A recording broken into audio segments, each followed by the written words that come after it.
नमस्कार, स्वागत है आपका आपके अपने चैनल पुल की टॉप स्टोरीज पर। आज की कहानी एक अनाथ लड़की और एक दूरदर्शी सोच वाली महिला की है। कहानी इस प्रकार है। आज भोर की उजास ने कमरे में प्रवेश नहीं किया था। खिड़की से पर्दे को सरकाकर सूरज की किरणों को कमरे में आमंत्रित करने वाली अंकिता अब इस घर में नहीं थी। पलंग के बगल के गोल टेबल पर आज चाय का प्याला भी नहीं था। आज से नया जीवन शुरू हो रहा था, मेरा भी और उसका भी। 7 बज गए थे। सुबह 6 बजे उठकर मॉर्निंग वॉक जाने का क्रम भी आज टूट गया था। पिछले 15 सालों से किसी सीखी सिखाई विधि से मेरे आगे पीछे घूमा करती थी अंकिता। कभी कोई संबोधन नहीं था उसके मुंह में मेरे लिए, न ही मैं कभी उसे कोई संबोधन दे पाया। एक विचित्र रिश्ता जोड़ गई थी सुमेधा हम दोनों का। अंकिता के लिए सुमेधा माँ थी। इसी संबोधन से उसे पुकारा करती थी। रोहित को भैया और मैं कुछ भी नहीं। मेरे लिए अंकिता सदैव पराई ही रही। मैं बेहद कठोर था इस बात को लेकर कि मेरे निर्णय का सदैव पालन हो। सुमेधा ने अपने जीवन काल में कभी कोई ऐसा काम नहीं किया जिसे मेरे चेहरे के भाव बदल दे। बेटे रोहित को एक साहसी और जिम्मेदार इंसान बनाया सुमेधा ने। पिछले साल ही रोहित कंप्यूटर साइंस में मास्टर्स करने के लिए लंदन गया है। कोर्स पूरा होने के बाद वहीं का स्थायी निवासी होने की उसकी इच्छा है। रोहित के इस निर्णय पर न मुझे न सुमेधा को कोई आपत्ति थी। बच्चे को अपने निर्णय और आकांक्षा के अनुरूप जीने देना है, इसका निर्णय हमने काफ़ी पहले ही कर लिया था। मेरी हर बात को शांति से स्वीकार करने वाले सुमेधा ने जीवन में एक ही बार मेरा विरोध किया था, वो भी अंकिता को लेकर। 16 साल पहले अपनी बीमार सहेली को देखने गई थी सुमेधा। जब अस्पताल से लौटी तो इस 7 साला बच्ची का हाथ थामे घर आई थी, यह कहते हुए कि इसका कोई नहीं। उसने निर्णय सुनाया था कि वह यहीं रहेगी, इसी घर में। तुम्हारी सहेली? मैंने पूछा। वह नहीं रही, भराए स्वर में सुमेधा ने जवाब दिया। लड़की की पकड़ उसके हाथों में सख्त होने लगी थी। एक हाथ से उसने लड़की का हाथ थाम रखा था और दूसरे हाथ से उसकी हथेली को माँ की तरह सहला रही थी। लड़की लगातार रोए जा रही थी। सुमेधा के चेहरे का भाव सख्त था, कुछ ऐसा कि मुझे यह एहसास होने लगा कि वह इस लड़की को अब अपने से दूर नहीं करेगी। इसका पिता नहीं है क्या? सुमेधा पर मैंने क्रोध से चिल्लाते हुए पूछा और भयभीत सी अंकिता सुमेधा के पल्लू में छिप गई थी। नहीं है, वह काफ़ी पहले ही इस संसार से जा चुका है। एक रोड एक्सीडेंट में उसकी मौत हो गई थी। सुमेधा, मैंने प्रयास किया कि उसको समझाऊं कि एक अनजान लड़की को इस तरह घर में रखना ठीक नहीं है। आपके लिए अनजान है यह, मगर मेरे लिए नहीं। मैंने अपनी सहेली को वचन दिया है कि इसकी देखभाल करूंगी। दृढ़ था सुमेधा का यह स्वर। लेकिन इस शहर में अनाथालय भी तो हैं, मैंने कहा।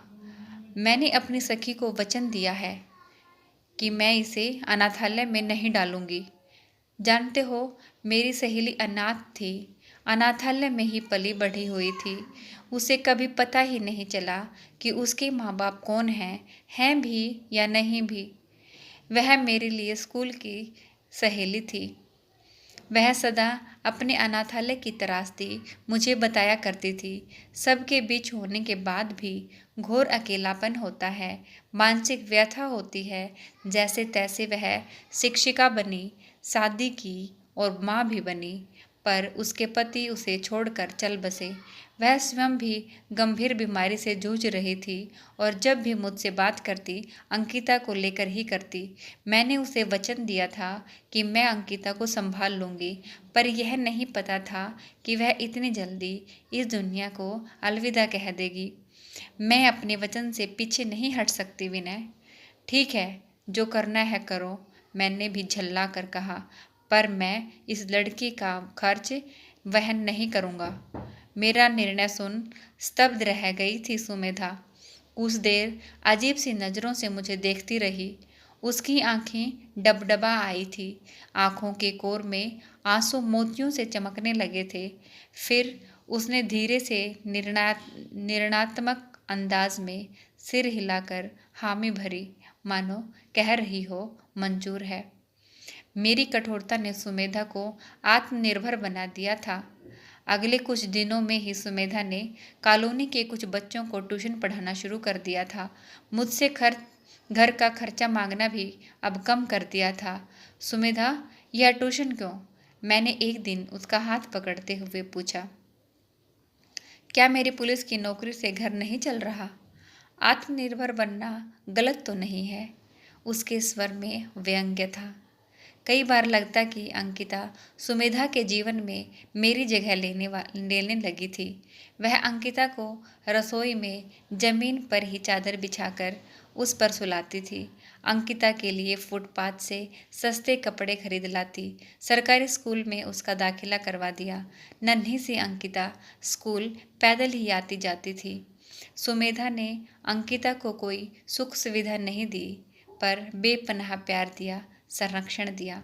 अंकिता कृतार्थ थी सुमेधा के इस स्नेह पर, और शायद इसीलिए उसके चेहरे पर सदैव मुस्कान रहती, आत्मसंतुष्टि का भाव रहता। रोहित अपनी पढ़ाई, खेलकूद, किताबों में व्यस्त रहता। रोहित को लगता था कि अंकिता उसकी छोटी बहन के समान है, तो उसे राखी बांधे। पर सुमेधा ने अंकिता और रोहित के बीच इस रिश्ते को स्थापित ही नहीं होने दिया।